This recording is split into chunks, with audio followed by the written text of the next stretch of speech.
मुख्यमंत्री योगी आदित्यनाथ इस वक्त क्या कुछ कह रहे हैं, सुनते हैं। ईश्वरी मां बाराही देवी,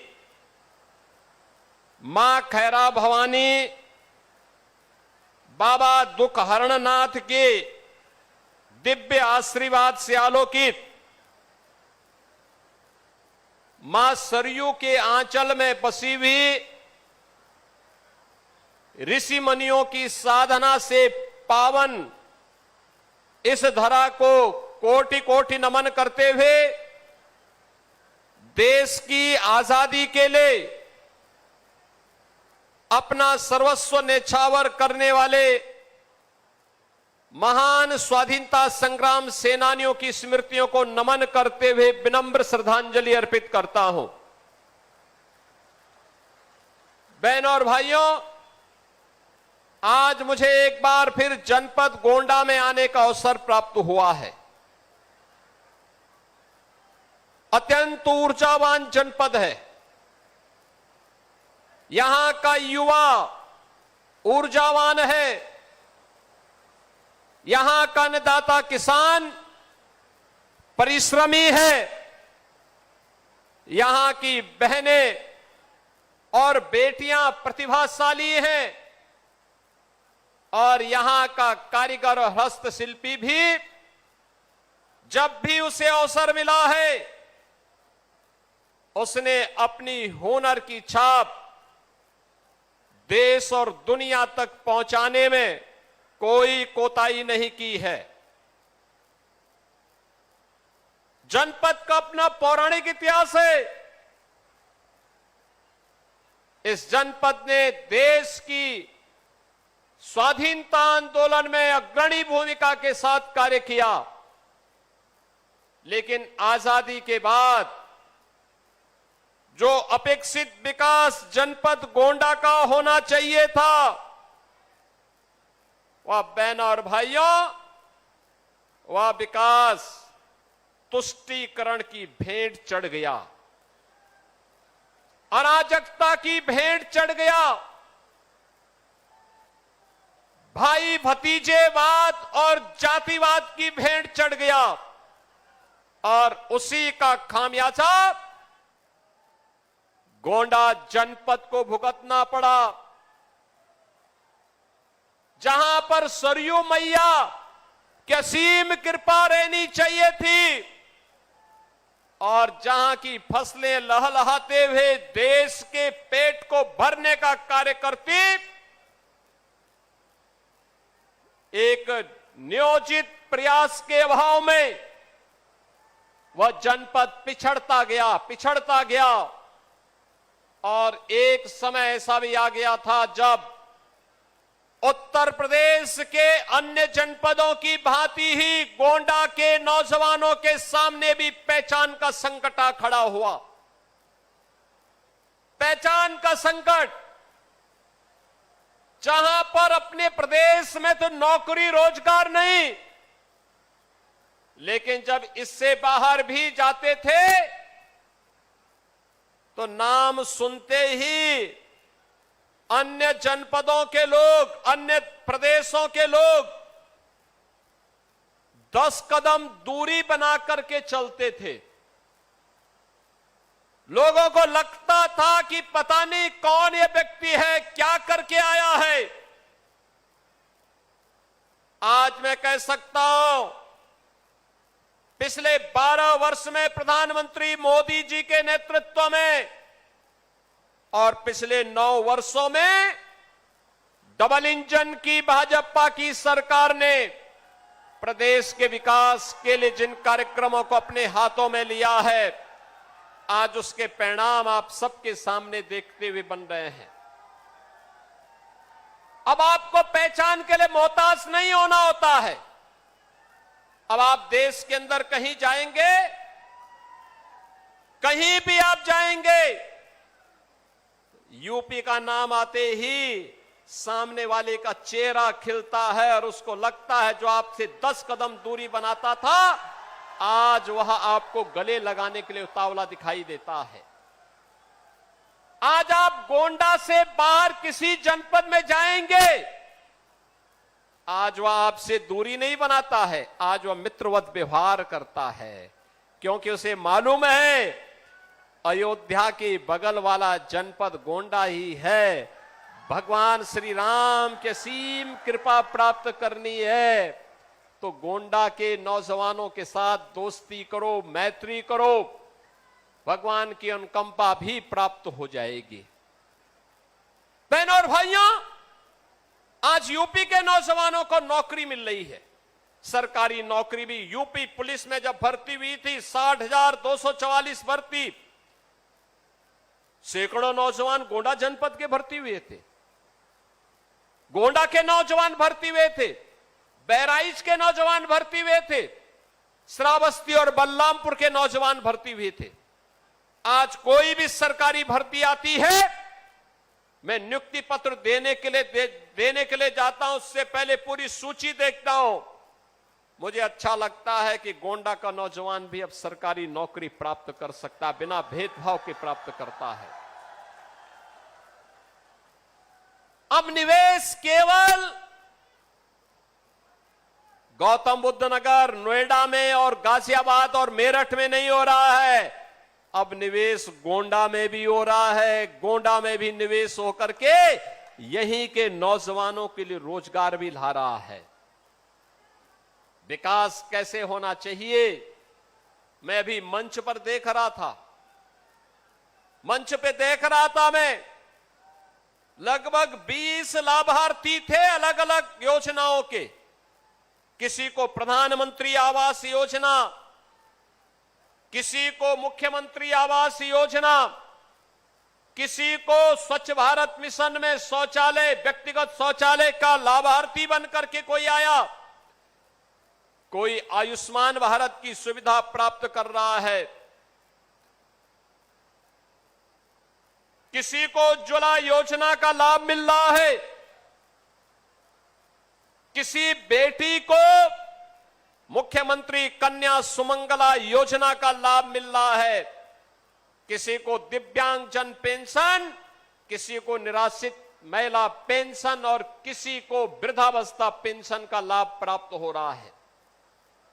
चेहरा नहीं देखा जा रहा है, जाति नहीं देखी जा रही है, क्षेत्र नहीं देखा जा रहा है, देखा जा रहा है एक कि अगर पात्रता की श्रेणी में है कोई भेदभाव नहीं होगा।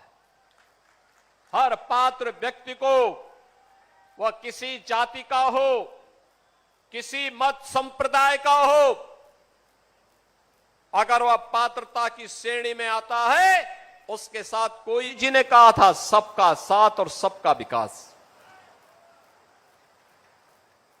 कल्याणकारी योजनाओं का लाभ सबको, विकास की योजनाओं का लाभ सबको, बिना भेदभाव के योजनाओं का लाभ देंगे, बिना भेदभाव के विकास की योजनाओं को गांव और घर घर तक पहुंचाने का काम करेंगे।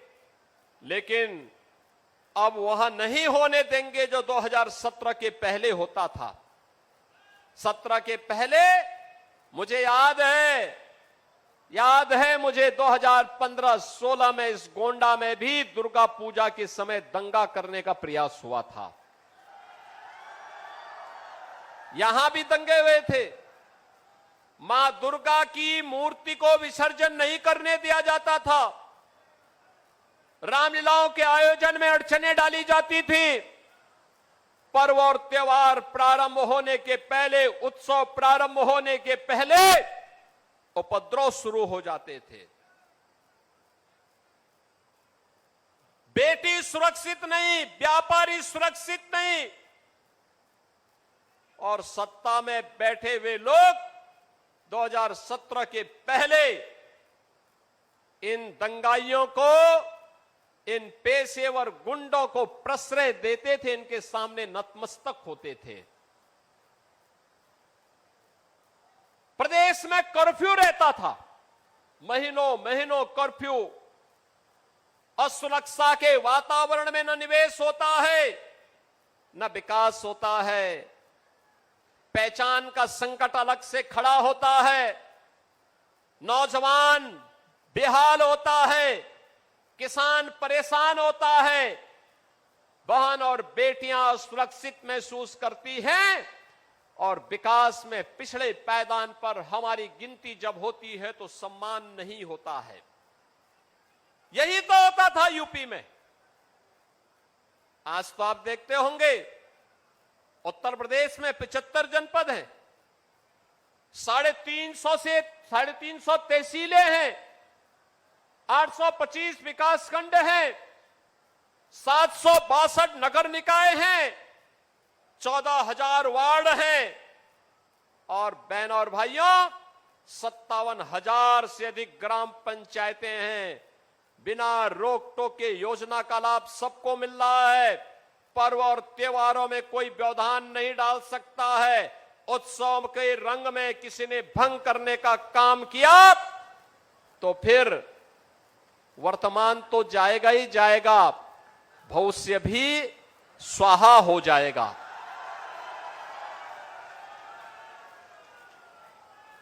अब कोई रंग में भंग डालने का काम नहीं कर सकता, पर्व और त्योहार में व्यवधान नहीं डाल सकता। और डबल इंजन सरकार की क्या ताकत होती है, वह ताकत देखनी है तो जो 500 वर्षों में कभी नहीं हुआ। अयोध्या में मर्यादा पुरुषोत्तम भगवान श्री राम के भव्य मंदिर के निर्माण के बाद वह कार्य होकर के आ गया। ये आप लोग तो एक ऐसे जनपद में हैं जिन्होंने आंदोलन को अपनी आंखों के सामने देखा है। जो पीढ़ी 40 वर्ष से ऊपर की है उसने आंदोलन में भाग भी लिया, और उस आंदोलन के दौरान तत्कालीन सरकारों के द्वारा हुए अत्याचार को भी महसूस किया था। तब राम का नाम लेने पर ही प्रतिबंध था, डंडे बरसते थे, गोलियां चलती थी। अयोध्या में भगवान राम का भक्त अयोध्या में नहीं जा सकता था। किस प्रकार की अराजकता थी। अब तो अयोध्या में राम भक्त के अलावा कोई रामद्रोही घुस ही नहीं सकता है, ऐसी व्यवस्था कर दी गई है। आज तो अयोध्या चमक रही है। एक नई अयोध्या का मॉडल आपके सामने खड़ा हुआ, जो जाता है अयोध्या के वैभव पर उत्साहित होता है। हर व्यक्ति अपने आप को अभिभूत महसूस करता है, गौरव की अनुभूति करता है, और आपके पूर्वज आशीर्वाद दे रहे होंगे आप पर, जहां कहीं भी होंगे आशीर्वाद दे रहे होंगे कि हमारी वर्तमान पीढ़ी कितनी धन्य है, अपनी आंखों के सामने मर्यादा पुरुषोत्तम श्री राम को विराजमान होते हुए देख रही है, भव्य राम मंदिर का निर्माण देख रही है। और आपके संघर्षों का लाभ जहां कहीं भी आपके पूर्वज होंगे जिन्होंने राम मंदिर आंदोलन में योगदान दिया, जो घर में बुजुर्ग होंगे उनके आंखों में खुशियों के आंसू होंगे, जो स्वर्ग सिधार गए होंगे उनमें इस बात की संतुष्टि होगी कि जो काम उन्होंने अपनी आंखों के सामने नहीं देखा है उनकी वर्तमान पीढ़ी ने वो करके दिखाया है। बहनों और भाइयों, ये काम इसलिए होता है, ये जो विकास की योजनाओं को लेकर के हम आज यहां आए हैं, ये जो गरीब कल्याणकारी योजनाओं का लाभ मिल पा रहा है बिना भेदभाव के, पात्र वृद्धजनों को वृद्धावस्था पेंशन, पात्र दिव्यांग जनों को दिव्यांगजन पेंशन, निराश्रित महिलाओं को निराश्रित महिला पेंशन का लाभ हो, या आयुष्मान भारत में 5 लाख रुपए की प्रतिवर्ष स्वास्थ्य की सुविधा का लाभ, हर गरीब को फ्री में राशन की सुविधा का लाभ हो, या विकास के लिए होने वाले बड़े बड़े कार्य। कोई सोचता था गोंडा में मेडिकल कॉलेज बनेगा? मेडिकल कॉलेज गोंडा के लिए एक सपना था, सपना आज साकार हुआ है। गोंडा के पास अपना मेडिकल कॉलेज है। कोई सोचता था गोंडा में इंजीनियरिंग कॉलेज होगा? आज गोंडा के पास अपना इंजीनियरिंग कॉलेज है, एग्रीकल्चर कॉलेज है, कंपोजिट विद्यालय का निर्माण हो रहा है, हॉस्पिटल्स के निर्माण हो रहे हैं, और जहां जहां पे आपके द्वारा चुने गए सांसद और विधायकों ने प्रस्ताव भेजा कि हमें पुल चाहिए, पुलिया चाहिए, सड़क चाहिए, मंदिर का सुंदरीकरण का कार्य चाहिए, आवागमन के लिए 4 लेन, 6 लेन, 2 लेन की सड़क चाहिए। हमने सब एक साथ स्वीकृत करके कहा कि आप लेके जाइए, विकास कराइए, जनता जनार्दन को सुविधा होनी चाहिए। बहनों और भाइयों, ये तब संभव हो पा रहा है, ये विकास के कार्य हो, एक गरीब कल्याणकारी कार्य हो, विरासत से जुड़े हुए ये कार्य हो, नौजवानों के लिए नौकरी हो, निवेश के माध्यम से रोजगार हो। ये तब संभव हो पा रहा है जब आपने कमल का बटन दबाया और कलम के बटन के बाद जब मां लक्ष्मी का आशीर्वाद प्राप्त हुआ तो धन की वर्षा यूपी पे हो रही है और वो पैसा आपके जनपद के लिए जा रहा है, आपके गांव के लिए जा रहा है। अच्छी सरकार चुनोगे, अच्छे परिणाम आएंगे। अच्छे लोगों को चुन करके भेजोगे, अच्छे परिणाम आएंगे। गलत लोगों को चुनोगे तो उसका खामियाजा से भी कोई वंचित नहीं कर पाएगा। और यही तो होता था 2017 के पहले जब गलत सरकारें आती थी, यही होता था। वो विकास केवल एक गांव तक सीमित होकर के रह गया था, एक गांव तक सब कुछ वहां। हमारे लिए हमें मेडिकल कॉलेज बनाना था, हमने ये नहीं कहा कि सेफई में बनेगा, हमने कहा गोंडा में बनेगा, हमने कहा बनेगा बहराइच में, बनेगा बलरामपुर में, बनेगा अयोध्या में, बनेगा बस्ती में। इन सभी जनपदों में हम लोगों ने मेडिकल कॉलेज बनवा दिए, सरकारी मेडिकल कॉलेज। सरकारी मेडिकल कॉलेज सिद्धार्थनगर में भी बन गया, सब जगह मेडिकल कॉलेज। अंबेडकर नगर में मेडिकल कॉलेज, सुल्तानपुर में मेडिकल कॉलेज। कौन जिला है जहां पर मेडिकल कॉलेज का निर्माण नहीं हो रहा है? बहनों और भाइयों, इंजीनियरिंग कॉलेज भी बन रहा है। गोंडा के अंदर इंजीनियरिंग कॉलेज, एग्रीकल्चर कॉलेज। यह तब हो पा रहा है जब विकास में बिना भेदभाव की हर जनपद के लिए पहुंचाया जा रहा है। मेडिकल कॉलेज की बात के बाद आई एयरपोर्ट का निर्माण होना है। हम लोगों ने कहा भगवान राम के पुत्र लव ने श्रावस्ती वसाई, भगवान बुद्ध ने सर्वाधिक चातुर्मास वहां व्यतीत किए, जैन तीर्थंकर भगवान संभवनाथ की वो पावन धरा है, तो एयरपोर्ट का निर्माण भी श्रावस्ती में होना चाहिए। श्रावस्ती में एयरपोर्ट का निर्माण हो रहा है। देव से भी इसका इतिहास जुड़ता है। विदेशी आक्रांताओं के साथ कैसा व्यवहार होना चाहिए और विदेशी आक्रांताओं का मुंहतोड़ जवाब कैसे दिया जाना चाहिए, महाराज सुहेलदेव ने एक प्रेरणा हम सबको 1000 वर्ष पहले दी थी। बहनों और भाइयों, महाराज सुहेलदेव आज भी हम सबके लिए एक नई प्रेरणा है। भारत के शौर्य को, आक्रांताओं को दहलाने वाला शौर्य कैसा होना चाहिए, महाराज सुहेलदेव उसके प्रतीक हैं। देश की आजादी के अंदर भारत की स्वाधीनता के लिए किस प्रकार के त्याग और बलिदान की आवश्यकता होनी चाहिए, गोंडा उसका प्रतीक है। लेकिन ये तभी संभव हो पाया है चाहे वह गरीबों का कल्याण हो, विकास की योजनाओं हो, नौजवानों के नौकरी और रोजगार का मामला हो, या अयोध्या में राम मंदिर का निर्माण। जब अच्छी सरकारें आई हैं तब अच्छी सरकारें अच्छा काम लेकर के आई हैं। और बहनों और भाइयों, आज मुझे इसीलिए 2 विधानसभाओं की जिससे आज यहां आपके बीच आने का अवसर प्राप्त हुआ। हमने तय किया है हर 2 विधानसभाओं को लेकर के लगातार दौरा करेंगे, कार्यों की समीक्षा भी करेंगे और योजनाओं का भी वहां पर लोकार्पण शिलान्यास के साथ जनता जनार्दन को इस बात का एहसास कराएंगे कि विकास इसलिए हो पाया है क्योंकि आपने अच्छे लोगों को सांसद और विधायक चुन करके भेजा है। उसका लाभ अब देखने को मिल रहा है। विकास सबका हो रहा है, लेकिन तुष्टीकरण किसी का नहीं।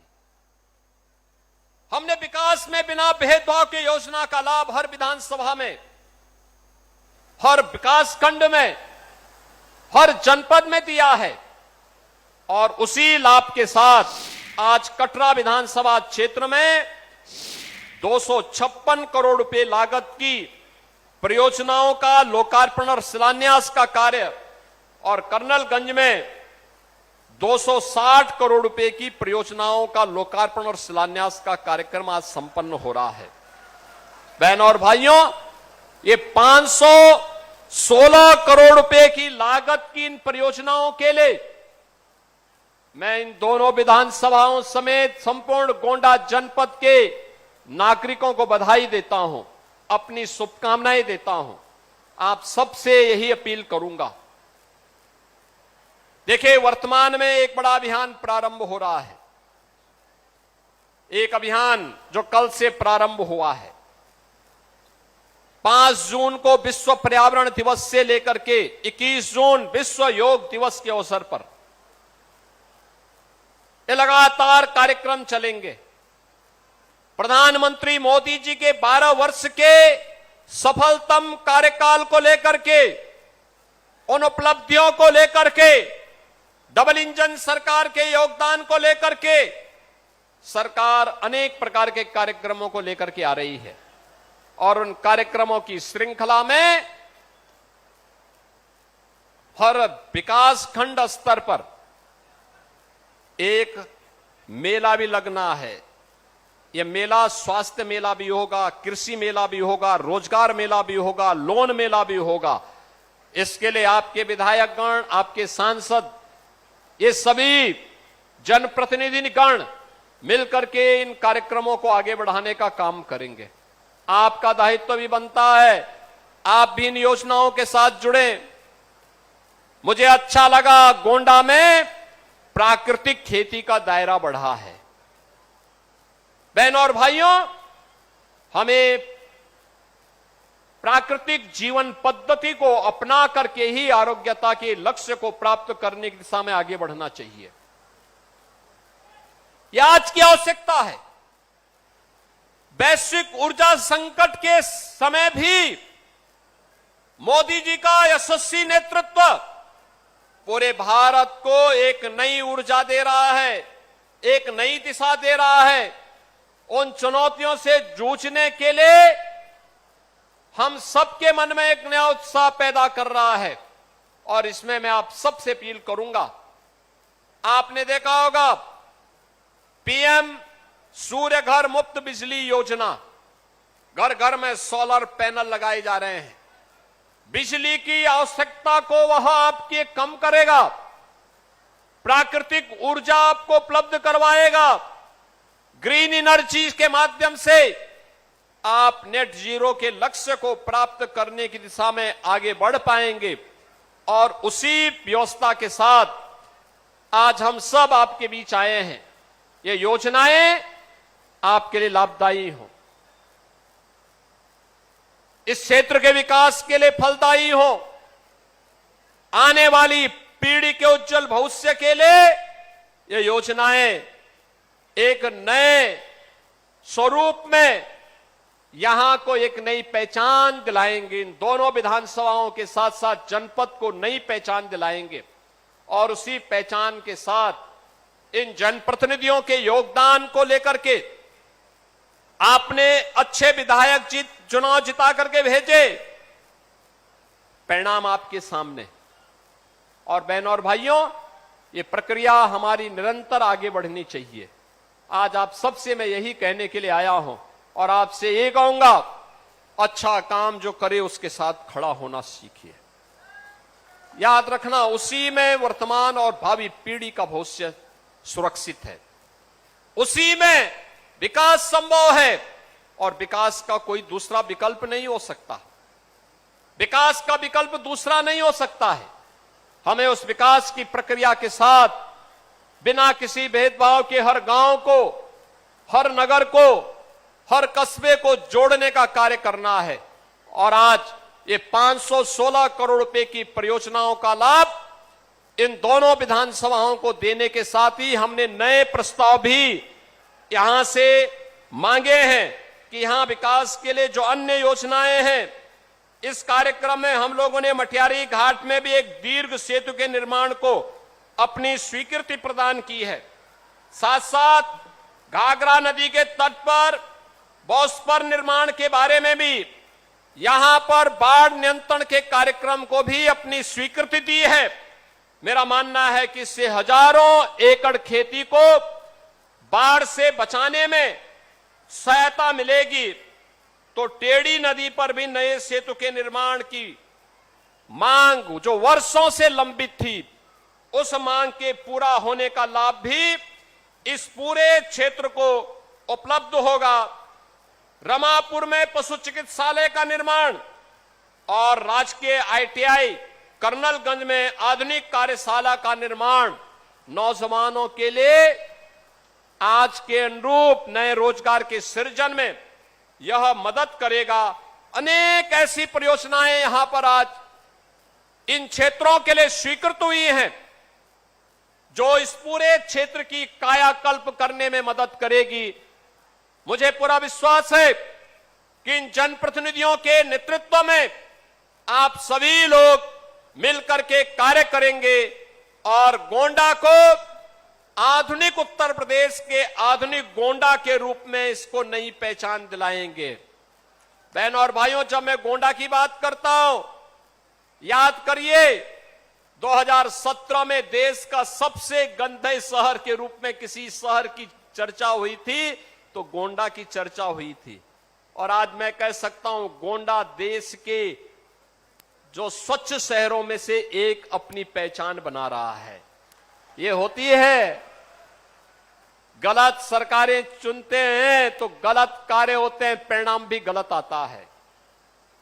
अच्छी सरकार चुनते हैं, अच्छे परिणाम आते हैं। अब गोंडा गंदा नहीं है, अस्वच्छ नहीं है, अब तो गोंडा स्वच्छ भी है और विकास की गति में एक नई रफ्तार के साथ आगे बढ़ रहा है, एक नई पहचान के साथ आगे बढ़ रहा है।